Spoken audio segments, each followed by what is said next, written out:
Hi there, Andrew Kalita from On Demand HR here.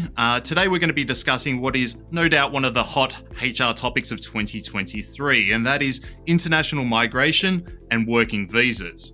And to help us unpack this, we're joined by Melanie Macfarlane, who founded Migration back in 2007, and today has a staff of over 100 people assisting in the process as a registered migration agent.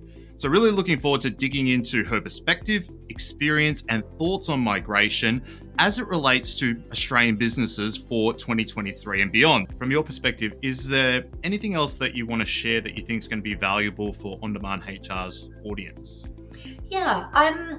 Thank you for that opportunity. We talked about the tips, don't go alone in terms of sponsorship applications.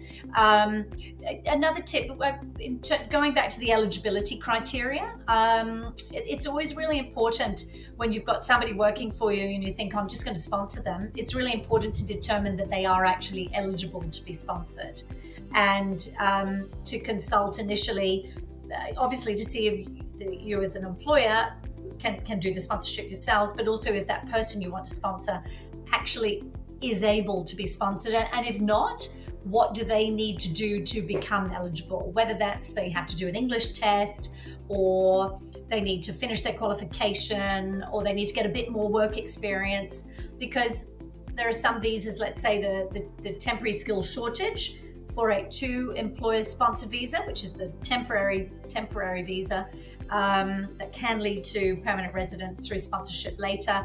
That requires 2 years of work experience. So sometimes that training visa can actually provide those 2 years of work experience if necessary, so it can be useful in that regard. There are ways of also sponsoring employers immediately for permanent residence if you want to give them real incentive. If it's somebody you really want to attract to your company, you can actually, if they have the right criteria, let's say they've got at least 3 years of work experience in their role and they can obtain a skills assessment in their occupation, you could actually sponsor them for permanent residence immediately. And some employers are unaware of that. Other employers may not choose to do that straight away, but it can be a useful, in the current skills marketplace, it can be a useful option and a great proposition for a potential skilled migrant.